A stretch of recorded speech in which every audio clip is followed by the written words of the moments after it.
5장 7절 말씀, 한 구절 말씀입니다. 저와 여러분이 함께 같이 합독하도록 하겠습니다. 시작. 여러분의 모든 근심을 주께 맡기십시오. 주께서 여러분을 돌보십니다. 다시 한번 읽어보겠습니다. 시작. 여러분의 모든 근심을 주께 맡기십시오. 주께서 여러분을 돌보십니다. 아멘. 오늘 설교 제목을 걱정 말아요 그대라고 정했습니다. 이 제목은 들국화의 노래 제목이기도 합니다. 올해 슈퍼스타 K6의 곽진원, 김필이라는 이 형제가 불러서 화제가 되었던 곡이기도 합니다. 제가 굉장히 좋아하는 노래입니다. 저에게 있어서 이 노래는 가요가 아니고 찬양입니다. 제가 이 노래를 왜 이렇게 좋아하나 곰곰이 생각해 보니까 제 마음 가운데 걱정과 염려와 근심이 많은 것 같아요. 이 노래를 듣다 보면 제 영혼에 치유가 일어나는 것을 제가 고백하게 됩니다. 여러분 혹시 이 노래 아시나요? 가사가 이렇습니다. 제가 좀 불러도 되나요?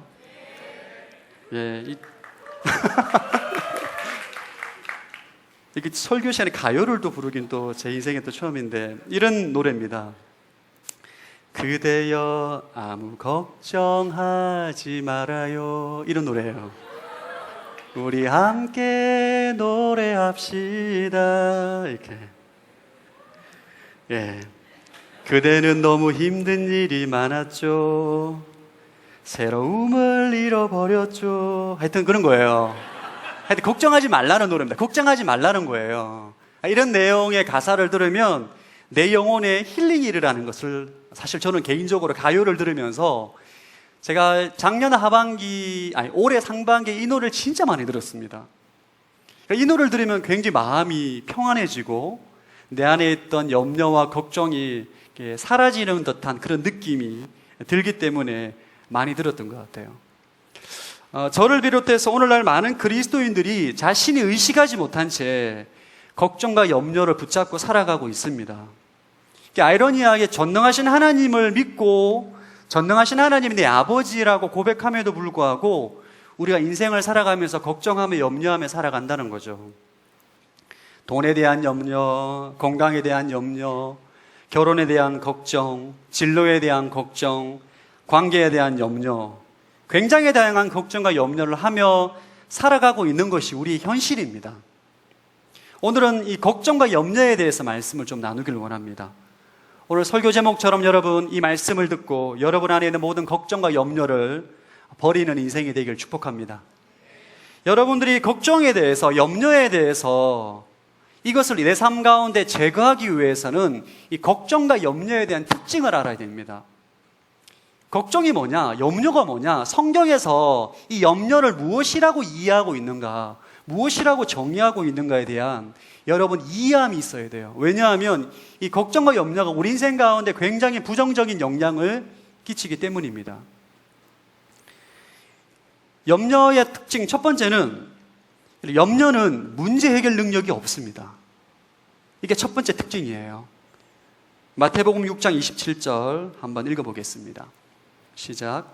너희 중 누가 걱정한다고 해서 자기 목숨을 조금이라도 더 연장할 수 있겠느냐? 아무리 걱정한다고 해서 너의 목숨이 연장되지 않는다는 거예요. 아무리 걱정한다고 해서 염려한다고 해서 너의 질병이 치유되지 않는다는 거예요. 그러니까 우리가 인생에 문제가 있을 때 염려하고 걱정합니다. 이건 인간이면 누구나 그럴 수밖에 없는 거죠. 문제는 우리 인생에 있는 문제를 걱정하고 염려한다고 해서 인생에 이 문제가 해결이 안 된다는 거예요. 그것을 알고 있음에도 불구하고 많은 사람들은 염려에 빠져 있고 근심에 빠져 있습니다. 제가 청년부를 오랫동안 섬기다 보니까 많은 청년들이 근심하고 염려하는 이 영역이 있는데 결혼에 관련된 부분입니다. 결혼에 대해서 너무 염려하고 있습니다. 근심하고 있는 거죠. 여러분 걱정한다고 해서 염려한다고 해서 여러분이 짝이 짠하고 나타나지 않습니다. 할렐루야.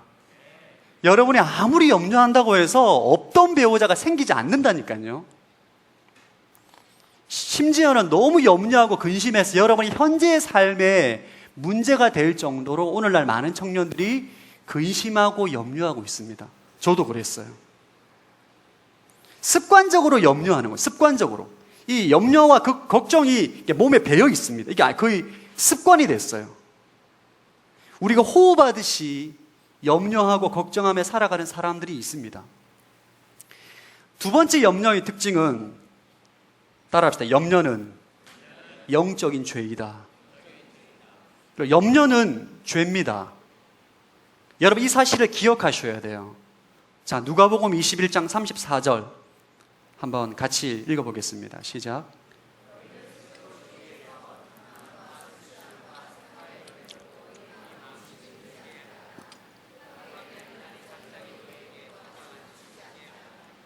여러분, 예수님은 방탕함과 술 취함과 염려를 동급으로 취급하십니다.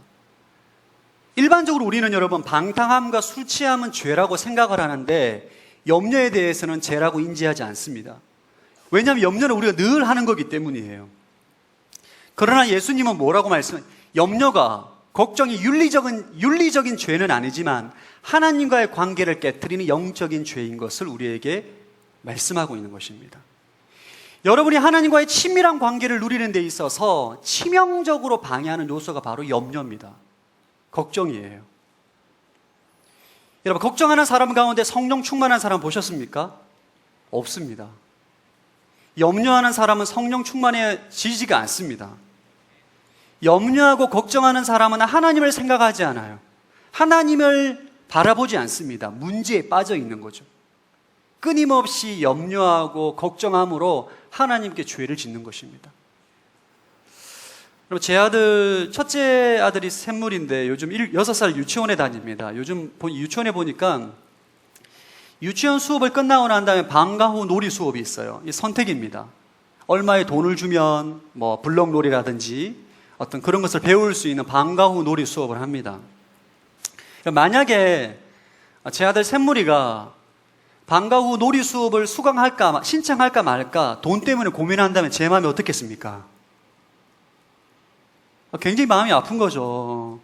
그 정도 금액은 충분히 내가 할 수 있음에도 불구하고 제 아들이 돈 때문에 방과 후 놀이를 신청할까 말까 고민한다는 것은 어떻게 보면 아버지를 무시하는 것이고 아버지를 신뢰하지 못하는 것이죠. 우리가 신앙생활하면서 이러한 죄를 범한다는 거예요, 여러분. 전능하신 하나님이 계신데 하나님을 신뢰하지 못하기 때문에 자꾸 걱정하고 염려하는 것입니다. 세 번째 염려의 특징, 따라 염려는 영적 성장을 방해한다. 자, 마태복음 13장 22절 한번 읽어보겠습니다. 시작.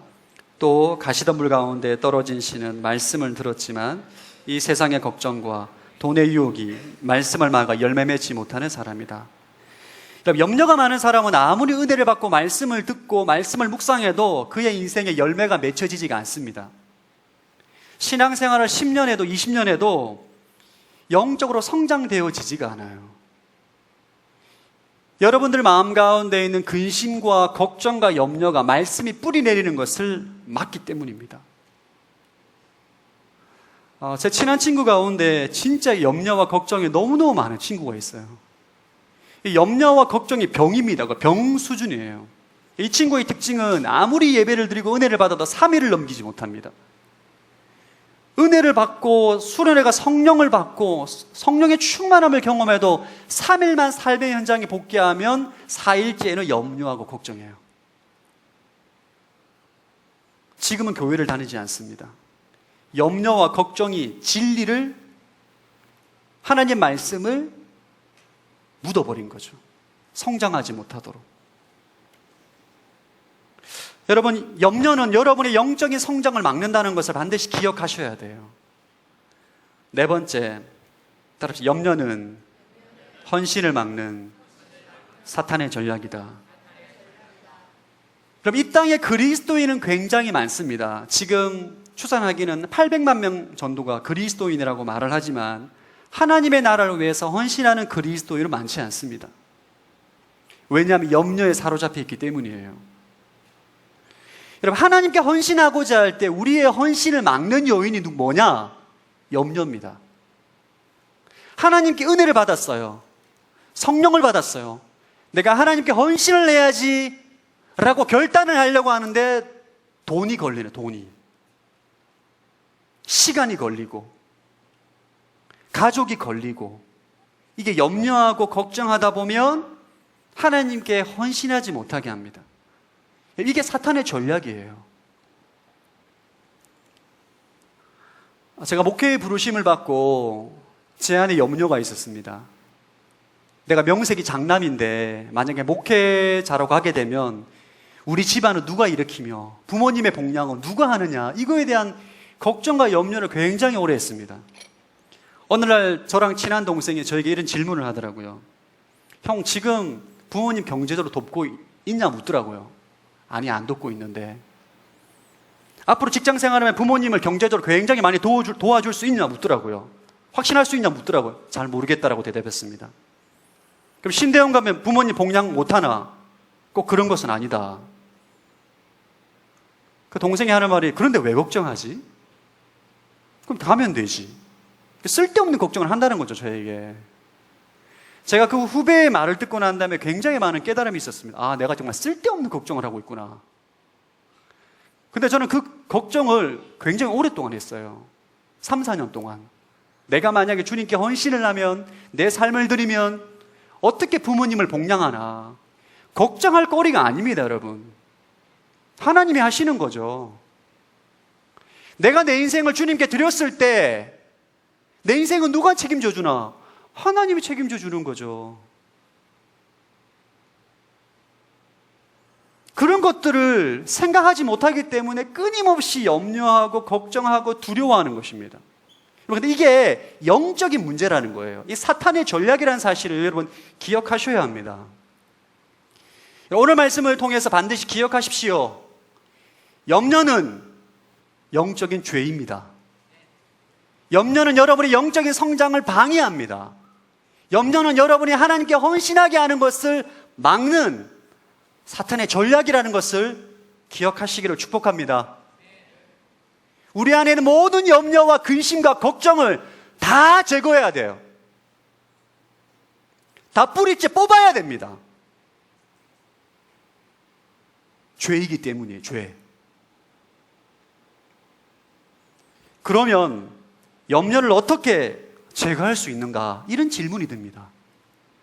많은 사람들이 저는 염려하고 싶지 않습니다. 걱정하고 싶지 않습니다. 근심하고 싶지 않습니다. 근데 안 된다는 거예요. 아무리 노력하고 애를 써도 내 마음 가운데 찾아놓은 염려와 근심이 사라지지 않는다는 거죠. 인간의 노력으로는 염려와 걱정을 극복할 수가 없어요. 왜냐하면 이 염려와 걱정은 타락한 인간의 본성에서 나오는 것이기 때문에 인간의 노력으로는 극복할 수가 없습니다. 어떻게 우리가 염려를 해결할 수 있는가, 제거할 수 있는가? 성경은 우리에게 명확하게 말합니다. 베드로전서 5장 7절, 오늘 읽었던 본문이죠. 어떻게 근심을 제거할 수 있는가, 염려를 제거할 수 있는가? 그 해답이 오늘 성경에 나와 있습니다. 읽어보겠습니다. 시작.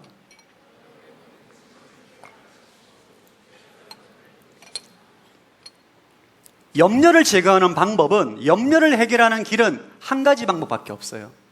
주님께 맡기는 거예요. 그러면 주께서 우리를 돌보신다 말씀합니다. 이전에 제가 한번 설교 때 잠깐 언급한 적이 있는 것 같아요. 제가 이 신대원에 가기 전, 신대원에 가서 개인적으로 가정에 굉장히 많은 빚을 지게 됐었습니다. 사고로 인해서. 제가 감당해야 될 부분이었어요. 집에 전세를 빼고 제가 가지고 있는 모든 재산을 다 갚아도 그 빚을 감당할 수가 없었어요. 너무너무 마음이 부담이 되는 거죠. 밤에 잠이 오지 않습니다. 심령이 답답하고 하루하루 쌓여가는 이자를 생각할 때 너무너무 마음이 괴롭더라고요. 이 마음의 짐이 얼마나 무거운지 염려와 걱정과 근심으로 인해 제 뼈가 썩는다는 것을 경험했어요. 뼈가 썩어가는 거. 그때 아버지께 전화를 주셔서, 영민아, 나머지 빚은 내가 처리하마. 걱정하지 마라.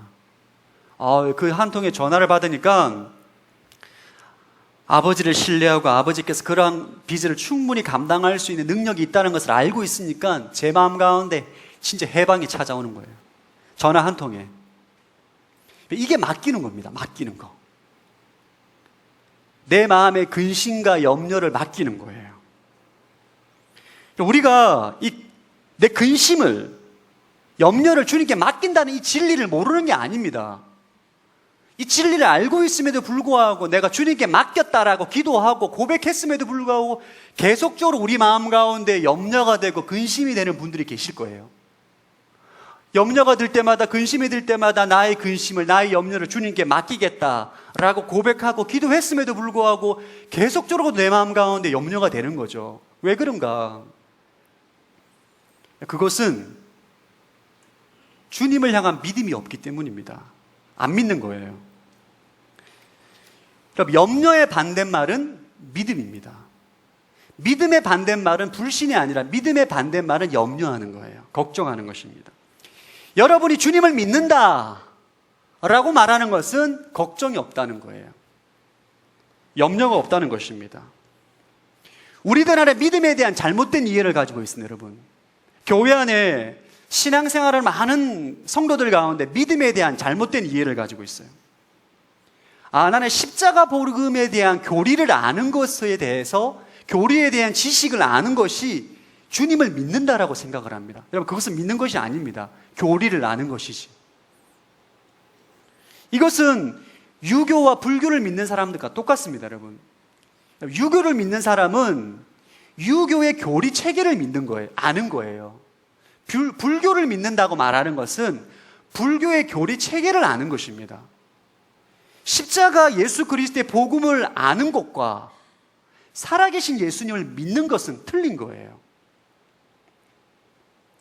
여러분이 나는 내 인생의 문제를 주님께 맡겼는데 계속 왜 내 안에 염려가 되고 근심이 되는 이유는 예수님을 인격적으로 믿지 않기 때문입니다. 여러분이 지식으로만 복음을 알기 때문이에요. 지식으로만. 믿음에 대한 온전한 정의는 내 안에 계신 인격적인 예수 그리스도를 믿는 거예요. 이 믿음은 지식이 아니라 경험적인 것입니다. 체험적인 것이에요. 내 안에 계신 예수님을 내가 신뢰하기 때문에, 그분을 믿기 때문에, 내가 지금까지 경험해온 예수님은 이 문제를 충분히 감당할 수 있는 능력이 있기 때문에 그분을 믿고 그분에게 내 인생의 문제를 맡기는 거예요. 나 육신의 아버지에게 내 빚의 문제를 맡기는 것처럼 내가 예수님에게 내 인생의 문제를 맡기는 거예요.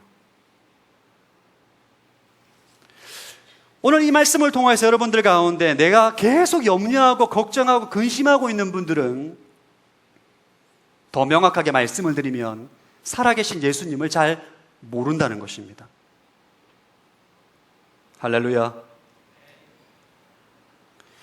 골리앗 앞에 나와 있는 사울과 다윗을 보면 행동이 틀립니다.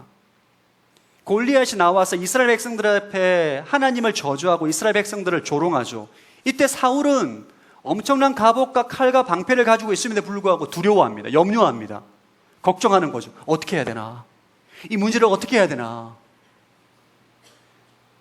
그러나 다윗은 그렇지 않습니다. 다윗은 염려하지 않습니다. 걱정하지 않습니다. 하나님을 믿고 골리앗 앞에 나아갑니다. 이것이 주님께 맡기는 거예요. 진짜 그분을 신뢰하는 것입니다.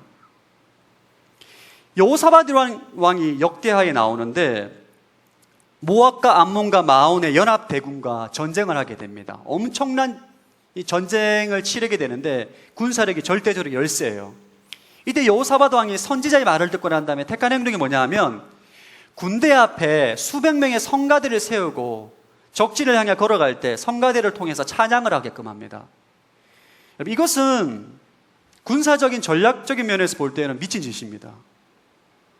만약에 활을 쏘거나 창을 던진다면 수백 명의 성가대는 그냥 떼죽음을 당하는 거죠. 여호사밧은 하나님을 신뢰하고 주님 말씀을 듣고 순종함으로 성가대의 찬양을 통해서 전진을 합니다. 적진에 딱 도착하니까 모든 적군이 다 죽어 있어요. 이러한 행위들이 바로 염려를 맡기는 거예요. 걱정을 맡기는 것입니다. 결국 여러분이 예수님에 대한 온전한 믿음을 가질 때에 여러분의 염려와 근심을 맡길 수가 있는 거예요. 여러분이 예수님을 향한 믿음이 있을 때, 인격적인 믿음이 있을 때에 여러분의 인생 가운데 찾아오는 수많은 걱정과 염려로부터 여러분이 자유함을 얻을 수가 있습니다. 그래서 사도 바울은 항상 기뻐하라 말씀합니다. 항상 기뻐하라. 어떻게 이것이 가능한가? 예수님을 온전히 신뢰하기 때문입니다. 내 인생의 문제를 다 맡기는 거예요. 여러분, 이러한 신앙, 정말 예수님을 정말 잘 아는 신앙, 예수님을 정말 신뢰하는 신앙은 신앙생활에 정말 편합니다. 왜냐하면 염려할 게 없어요. 걱정할 거리가 없습니다. 그냥 기뻐하면 됩니다. 그렇잖아요. 엄청나게 돈이 많은 아버지가 엄청나게 돈이 많은 가쁘면 돈 문제에 대해서 염려할 필요가 없어요. 돈에 대한 문제는 아버지께 맡기면 되기 때문입니다. 오늘 말씀을 통해서 여러분과 정말 나누고 싶은 주제는 뭐냐면, 어떻게 하면 우리가 온전한 믿음을 가질 수가 있느냐, 어떻게 하면 우리가 온전한 믿음을 가져서 예수님을 향한 온전한 믿음을 가지고 우리 삶 가운데 찾아오는 수많은 염려와 근심으로부터 자유로운 인생을 살 수 있느냐에 대해서 나누기를 원합니다. 자, 히브리서 12장 2절 한번 읽어보겠습니다. 히브리서 12장 2절 다 같이 한번 읽어보겠습니다. 시작.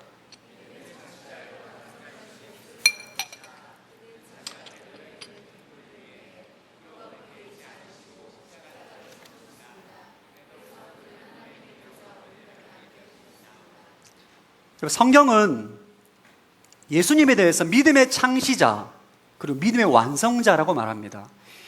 여러분이 인생 가운데 찾아오는 수많은 걱정과 염려를 예수님께 맡기기 위해서 그분을 온전히 신뢰를 해야 되는데, 그분을 믿어야 되는데, 어떻게 내가 그러한 믿음을 가질 수가 있느냐? 믿음의 창시자여 완성자이신 예수 그리스도를 바라보라는 거예요. 지금 히브리서 기자는 그 예수를 바라보자는 것입니다. 염려가 사라질 때까지 예수님을 바라볼 때에 우리 안에 믿음이 생긴다는 거예요. 할렐루야. 믿음을 창조하신 분이 바로 예수님이십니다. 그 믿음의 창조주가 우리의 믿음을 성장시키고 염려하지 않는 믿음, 근심하지 않는 믿음으로 바꾸어준다는 거예요. 예수님께서는 이 땅 가운데 성령을 통해서 우리 안에 계십니다. 세상 끝날까지 너희와 항상 함께 있을 것이다 약속하셨어요. 내 안에 예수님이 계신 거예요. 그것을 믿는 것입니다. 저를 한번 따라하겠습니다. 내 안에 예수님이 계신다. 내 안에 계신 예수님을 바라본다는 것은 예수님을 생각하는 것입니다. 그분과 대화하는 것입니다. 그분에게 기도하는 것입니다. 여러분, 사람은 예수님을 언제 생각하느냐? 인생의 위기가 찾아올 때 예수님을 생각합니다. 저도 이것에 대해서 끊임없이 고민하고 있는, 저는 언제 예수님을 가장 많이 찾느냐? 토요일 날 밤에, 주일 날 새벽에 설교 준비할 때 엄청나게 부르짖습니다. 주님, 저에게 말씀을 좀 계시해 달라고. 설교를 해야 되는데 무슨 말씀을 전해야 될지 모르겠습니다. 엄청나게 부르짖고, 신방 갈 때, 예배 드릴 때에, 기도 인도할 때 정말 주님을 바라보게 돼요. 우리도 여러분, 인생의 위기가 찾아오면 주님을 바라봅니다. 문제는 삶이 형통할 때 주님을 바라보지 않아요. 여러분, 내 안에 계신 예수님을 바라보고 그분과 교제하고 대화하고 기도하는 것은 인격적인 관계를 통해서 우리 안에 믿음이 성장되어진다는 거예요. 이 믿음은 하루아침에 이루어지지 않습니다. 육체적인 성장이 있듯이 믿음도 성장하게 되는 거예요. 이 믿음에는 훈련이 필요해요. 여러분이 예수님을 바라보고 살 때, 믿음으로 살 때 여러분의 믿음이 점점점 성장하게 되어서 이전에는 염려하고 근심했던 인생의 문제가 이제 더 이상 나는 이 문제에 대해서 염려하지 않는 거죠. 근심하지 않는 거죠. 주님께 맡기게 되는 것입니다. 이게 좀 어려울 수 있습니다. 이 메시지가 눈에 보이지 않는, 내 안에 예수님이 계시다라고 말씀을 하시는데 눈에 보이지 않는 예수님과 교제를 하라는 둥, 바라보라는 둥, 어떻게 그분을 바라볼 수 있느냐, 여러분 좀 어려울 수 있기 때문에 사복음서에서 믿음이 없는 자를 예수님께서 도와주십니다. 그 본문이 나오는, 마가복음 9장에 그 본문이 나옵니다. 그 본문을 통해서 우리가 어떻게 주님과의 교제와 예수님을 바라봄으로 우리의 믿음이 성장하는지에 대해서 좀 더 구체적으로 살펴보기를 원합니다. 마가복음 9장 21절에서 24절 자막을 통해서 한번 읽어보겠습니다. 시작. 예수께서 아이의 아버지에게 물으셨습니다. 이 아이가 언제까지 이렇게 됐느냐? 그가 대답했습니다.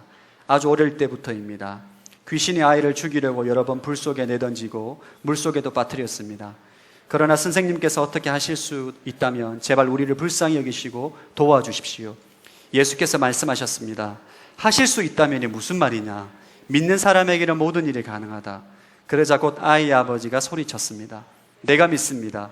믿음이 부족한 나를 도와주십시오. 사복음서에서 귀신 들린 아버지의 믿음 없음을 도와주는 예수 그리스도께서 여러분 마음 안에 지금 계신다는 거예요. 할렐루야. 그것을 믿으셔야 돼요. 사복음서에 나왔던 그 예수님, 육체의 몸으로 오셔서 귀신 들린 아이의 아버지의 믿음 없음을 도와주시고 고쳐주셨던 그 예수님이 지금 여러분 마음 안에 와 계신다는 거예요. 그분을 바라보고 우리가 주님께 반응해야 됩니다. 오늘 본문을 통해서 어떻게 믿음이 성장을 할 수가 있느냐, 이 아버지의 모습을 통해서 발견하는 첫 번째 원리는 믿음을 강구해야 돼요. 예수님께서 하실 수 있다면 무슨 말이냐? 믿는 자에게 모든 일이 가능하다라고 말하자 아버지가 이렇게 말합니다. 내가 믿습니다. 믿음이 부족한 나를 도와주십시오. 믿음이 없는 내가 그 믿음을 가질 수 있도록 도와주십시오 라는 뜻입니다. 그러니까 여러분이 염려하고 걱정하는 영역에 있어서 예수님께 구해야 돼요. 여러분이 염려하고 근심하는 영역에 예수님께 기도를 해도 여러분의 염려와 걱정이 사라지지 않을 때 여러분께 어떻게 기도해야 되는가? 주님, 나에게 믿음을 주십시오 라고 기도해야 됩니다. 할렐루야. 주님, 제가 이 문제에 대해서 더 이상 염려하지 않도록, 걱정하지 않도록, 맡길 수 있도록 저에게 믿음을 주십시오 라고 기도해야 돼요. 저는 청년회 때에 이 배우자에 대해서 기도를 많이 했습니다. 왜냐하면 이성교제의 반복되는 실패로 인해서, 경험으로 인해서 하나님에 대한 믿음이 생기지 않더라고요. 여러분들 가운데 이성교제에 여러 번의 실패를 경험하고 나면 하나님에 대한 신뢰가 그 영역에 있어서는 생기지가 않습니다. 주님, 제가 지금 4번째 차였잖아요. 기도했음에도 불구하고 4번째 차였잖아요. 하나님께 기도하려고 해도 신뢰가 안 되는 거죠. 전 여러분이 주님께 믿음을 달라고 간구하기를 축복합니다. 우리에게 믿음이 너무너무 중요합니다. 왜냐하면 여러분, 하나님의 복은 다 믿음을 통해서 받기 때문입니다. 여러분의 구원도 믿음으로 받는 것이고, 질병이 고침받는 것도 믿음으로 받는 것이고, 여러분 삶 가운데 복을 받는 것도 믿음으로 받기 때문에 믿음이 너무너무 중요합니다. 사람들이 삶의 많은 영역에 있어서 어떤 영역에 있어서 믿음이 충만한 사람이 있습니다. 그러나 어떠한 영역에 있어서 믿음이 없는 거예요. 오늘 본문에 나오는 여러분 귀신 들린 아버지처럼 주님, 저의 믿음 없음을 도와주십시오 라고 간구하시기를 축복합니다. 두 번째는 여러분은 믿음으로 살지 못하는 것을 회개해야 돼요. 여러분, 그리스도인은 믿음으로 구원을 받았고 눈에 보이지 않는 하나님을 믿음으로 살아가는 사람입니다. 그러니까 여러분이 이 땅에 믿음으로 살아가야 돼요. 여러분이 믿음으로 살아가지 못할 때 그것에 대해서 예수님께 회개할 때 예수님과 인격적인 관계가 깊어지게 됩니다. 예수님의 살아계심을 경험하게 되는 거예요. 제가 최근에 그 몽골 아울리치를 준비하면서 주님께 이 믿음 없음에 대해서 회개를 했습니다. 이번에 몽골 아울리치를 준비를 하는데 선교사님이 8명만 딱 오라는 거예요. 8명. 사람이 많은 걸 원하지 않아 8명만 딱 오라는 거예요. 그리고 딱 8명만 딱 채워졌어요. 8명의 인원으로 가는데 현지인 사역자가 12명이 붙는 거예요. 20명 연합해 사역을 하게 되는데 모든 비용을 저희 회비로 하다 보니까 재정 비용이 많이 들게 되는 거죠. 계산하다 보니까 비용이 많이 부족한 거예요. 그래서 선교사님이 전화했어요. 선교사님, 우리 재정이 너무 많이 부족하다. 그래서 선교사님이 그리시는 사역을 다 못할 수가 있다. 마음의 준비를 해라. 제가 미리 선전포고를 했습니다. 재정이 없을 수 있다는 거죠. 그 말을 하고 난 다음에 뒤돌아서는데 굉장히 마음이 불편한 거예요. 이게 목사가 돼가지고 돈 없다고. 이게 하루가 지나고 이틀이 지나도 내 마음 가운데 너무너무 불편한 거죠, 이게. 여러분, 하나님의 일은 재정에 맞춰서 하는 것이 아닙니다. 하나님의 일은 하나님이 인도하시면 재정을 채워주시는 거예요. 할렐루야. 성령 충만하지 못한 교회의 특징, 모든 하나님의 일을 재정에 맞춰서 합니다. 이게 성령 충만하지 못한 교회의 특징이에요. 그러나 성령이 충만한 교회는 하나님을 할 때 돈의 구애를 받지 않습니다. 왜냐하면 믿음이 있기 때문이에요. 여러분, 하나님 부자입니다. 할렐루야. 엄청나게 부자세요. 돈이 남아 흘러 넘칩니다. 그분을 믿는다면 돈에 대한 염려를 할 것이 아니라 주의 뜻을 이루기 위해서 기도해야 하는 것입니다. 여러분이 이 땅 가운데 믿음으로 살아가지 못한 모든 삶에 대해서 회개를 할 때 여러분 인격적인 예수님을 더 깊이 만나게 되는 거예요. 그분의 임재, 그분의 실제를 경험하게 되는 것입니다. 세 번째는 믿음은 말씀 위에 뿌리를 내려야 합니다. 자, 로마서 10장 17절 한번 읽어보겠습니다. 시작.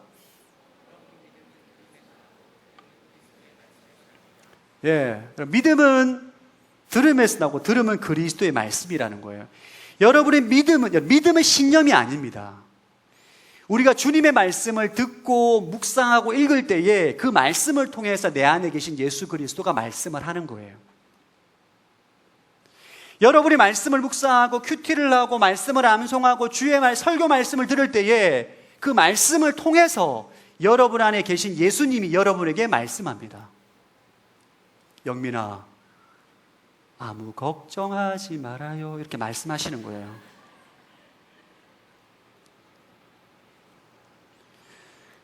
그 음성을 들을 때 우리가 믿음의 뿌리가 자라나기 시작합니다. 여러분의 이 하나님의 음성, 예수 그리스도의 음성을 들을 때에 여러분 안에 믿음이 점점 자라가게 됩니다. 믿음은 마치 여자가 아이를 임신하는 것과 같습니다. 여자가 결혼을 하고 난 다음에 부부간에 관계를 가지게 되면 자기도 모르게 임신을 합니다. 여러분 아마 결혼해 보시면 아시겠지만 아내가 임신하고 난 다음에 임신이 되자마자 임신이 되었다라고 아무도 모릅니다. 한 달이나 두 달쯤 지나고 난 다음에 임신 증상이 나타날 때 임신을 했구나, 입덧을 하거나 속이 메스껍다든지 이런 임신의 증상이 나타날 때 임신을 했구나 라고 우리가 알게 되는 것처럼 여러분이 주님 말씀을 듣고 묵상하고 말씀을 암송할 때 자기도 모르고 여러분 안에 마음에 믿음이 생기는 거예요. 그리고 더 이상 걱정이 되어지지 않고 염려가 되어지지 않는 믿음의 증상이 나타납니다. 내 안에 믿음이 생겼구나. 그러니까 여러분들이 지금은 굉장히 어떠한 문제로 인해서 염려하고 걱정하고 근심하고 있지만 끊임없이 주님을 바라보고 내 안에 계신 예수님을 바라보고 그분의 말씀을 듣고 그분에게 기도하고 내가 믿음으로 행동하지 못한 것들을 회개하고 믿음을 강구하다 보면 어느 순간 여러분이 더 이상 그 문제에 대해서 걱정하지 않고 있는 자신을 발견하게 됩니다. 더 이상 결혼에 대해서 걱정을 하지 않아요. 더 이상 사업에 대한 돈 문제에 대해서 걱정을 하지 않습니다. 믿음이 생긴 거예요. 그렇게 믿음이 자라가는 거예요. 전 여러분들이 날로 믿음이 성장하기를 축복합니다. 오늘 말씀을 듣고 살아계신 예수님을 날마다 바라보십시오. 그분에게 물으시고 간구하시고 회개하시고 주의 말씀을 통해서 예수님의 음성을 들으십시오. 그러면 여러분 지금은 굉장히 염려 가운데 근심 가운데 빠져있다 할지라도 어느 순간 점점 여러분 안에 염려가 사라져 있다는 것을 보게 돼요. 이게 신기합니다. 네 번째, 여러분이 믿음에 성장하기 위해서 가져야 될 것을 따라합시다. 믿음으로 말하라. 믿음의 말을 하는 습관을 가져야 돼요. 여러분, 말이 굉장히 중요합니다. 믿음의 말. 여러분, 농담이라도 부정적인 말, 불신의 말을 하지 않기를 축복합니다. 왜 믿음의 말이 중요하느냐? 여러분, 민수기 13장에 보면 정탐꾼 12명이 나와서 10명은 불신의 말, 부정적인 보고를 합니다. 갈렙과 여호수아는 믿음의 말, 긍정적인 말을 하게 돼요. 그런데 하나님께서 부정적인 말, 불신의 말을 듣고 모든 이스라엘 백성들이 하나님을 원망합니다. 그때 하나님께서 이렇게 말씀합니다. 굉장히 무서운 말씀을 해요. 민수기 14장 28절 한번 읽어보겠습니다. 시작. 그러니 그들에게 말하여라. 여호와께서 말씀하신다. 내가 살아있는 한 내가 너희에게 들은 그대로 너희에게 해줄 것이다. 내가 너희에게 들은 그대로 너희에게 해줄 것이다. 불신의 말을 하는 인생에게 이 메시지는 저주입니다. 결국 그들은 가나안 땅에 들어가지 못해요. 그러나 갈렙과 여호수아는 우리는 그 땅을 정복할 수 있습니다. 믿음의 말을 한 대로 그 땅에 들어가게 합니다.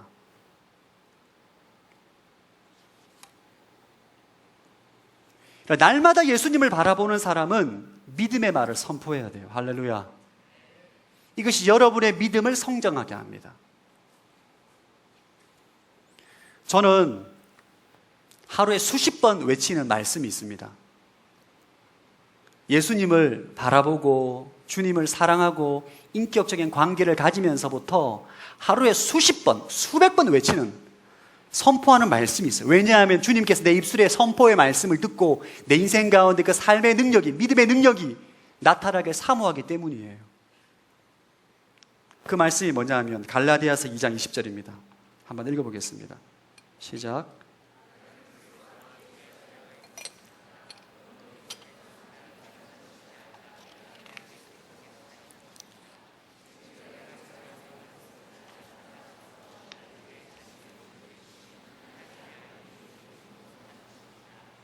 예, 저는 염려가 올 때마다, 근심이 생길 때마다 나는 죽었습니다. 선포합니다. 한번 우리 옆 사람에게 한번 당신은 죽었습니다. 한번 선포하겠습니다. 자, 오른손을 가슴에 대고 한번, 자, 나를 딱, 나는 죽었습니다. 나는 예수로 삽니다. 이게 진리예요. 죽은 사람이 염려하는 거 봤습니까? 죽은 사람이 걱정하는 거 봤어요? 아니에요, 여러분. 걱정하지 않습니다. 죽은 사람은 끝인 거예요. 염려하지 않습니다. 저는 여러분, 내 안에 염려가 있을 때마다, 걱정이 일어날 때마다, 두려움이 일어날 때마다 수십 번 외칩니다. 나는 죽었습니다. 예수님이 내 인생의 주인입니다. 어떨 때 미친 사람 같아요. 사무실에서 막 외치면 청소는 아줌마가 그냥 이상하게 봅니다. 왜 그럴까요? 내 마음에 끊임없이 찾아오는 불신과 염려와 두려움 가운데 내가 진리를 선포하는 거예요. 주님, 나는 죽었습니다. 예수 그리스도가 내 인생의 주인이십니다. 아멘. 네가 말한 대로 내가 응답할 것이다. 주님께서 우리에게 말씀하는 거죠. 지난주 설교했던 것처럼 내 마음 안에 끊임없이 육체의 정욕과 안목의 정욕과 이생의 자랑이 끌어올 때마다 저는 고백합니다. 나는 죽었습니다. 예수님이 내 인생의 주인입니다. 생명입니다. 나는 죽었습니다. 선포하는 거예요. 믿음으로. 그럼 어떻게 될까요? 내 믿음대로 될지어답니다. 우리의 죄로 인해서 죄 덩어리인 옛자아가 죽는 거예요. 내 안에 예수 그리스도의 능력이 나타납니다. 아침에 저희 우리 교육자들과 조회를 좀 하는데 오늘 아침에 여러 가지 얘기를 하다가 어떤 목사님께서 연예인 얘기를 하면서 너무 육감적이다 막 이런 얘기를 하시는 거예요. 순간 저는 그런 걸 묵상하면 안 된다. 나는 죽었다를 묵상해라 이렇게 얘기를 더 하려다가 말았는데 목사니까. 저는 사실 목회를 하면서 가장 두려워하고 염려하는 영역이 있습니다. 제가 예수님을 믿고 신앙생활하면서 그렇게 두려워하고 염려하지 않았는데 제가 목회를 하면서 이 목회에 대한 영역이 너무너무 두렵고 염려가 되는 거예요. 목회를 잘해야 되는데, 목양을 잘해야 되는데 왜 잘해야 될까요? 이생의 자랑이 있는 거죠. 과시하고 싶고 능력 있는 목사로 보이고 싶고 이런 끊임없는 욕망과 정욕 때문에 내 염려가 많은 거예요. 잘해야 되는데, 못하면 안 되는데, 공동체가 생명력이 있어야 되는데, 공동체 구원의 능력이 나타나야 되는데, 제 안에 그 염려가 너무너무 많은 거예요. 이 염려가 많다 보니까 제 안에 굉장한 스트레스로 다가옵니다. 그럴 때마다 저는 고백합니다. 주님, 저는 죽었습니다. 목회는 예수님이 하십니다. 저는 뭐 할까요? 여러분, 저는 뭐 할까요? 주님 목회하시면 저는 뭐 할까요? 목회는 주님이 하시는 거죠. 제가 하는 거 아닙니다. 할렐루야. 저는 사랑하는 거. 할렐루야. 저에게 사랑을 받지 못한 청년들 앞으로 사랑하도록 하겠습니다. 제가 하는 건 한 가지밖에 없어요. 사랑하는 거예요. 여러분도 마찬가지입니다. 염려와 걱정으로부터 죽으십시오. 안 죽으려고 하지 마시고 뻗대지 마시고 죽으세요. 죽어. 여러분의 인생을 주시는 예수 그리스도입니다. 여러분은 뭘 하나요? 여러분 뭐 해야 돼요? 서로 사랑하라고 말씀하셨잖아요. 서로 사랑하는 거예요. 여러분, 신앙생활이 쉽습니까? 어렵습니까? 신앙생활은 원래 쉬운 겁니다. 왜냐하면 우리가 죽었기 때문에, 예수님이 내 인생의 주인이기 때문에 우리 항상 기뻐하면 돼요. 쉬지 말고 기도하면 되고 범사에 감사하면 돼. 쉬운 건데 왜 어렵냐? 안 죽으니까. 내 죄 덩어리인 옛자가 여전히 살아있으니까, 정욕에 살아있으니까, 정욕에 살아있는데 믿음으로 살라니까 힘든 거죠. 정욕에 살아있는데 거룩한 뜻을 품고자 하니까 힘든 거죠.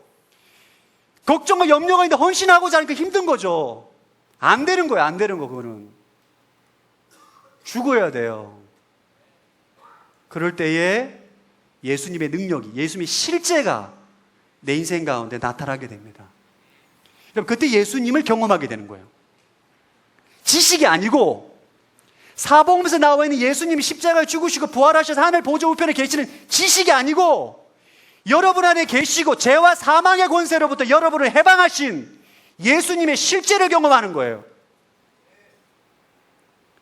그러면 염려하지 않는 거예요. 왜? 경험을 했기 때문에. 그분을 나의 죄로부터, 정욕으로부터, 염려로부터 구원하셨다는 것을 경험했기 때문에 더 이상 염려하지 않는 거예요. 그분을 믿기 때문에. 할렐루야. 그 예수님을 바라보는 게 그런 거예요. 여러분의 모든 근심과 걱정을 주님께 맡기십시오. 날마다 살아계신 예수 그리스도를 바라보시고 교제하시고 기도하시고 그분에게 회개하세요. 그리스도 안에 있는 평강, 여러분의 마음과 생각을 지키실 줄로 믿습니다.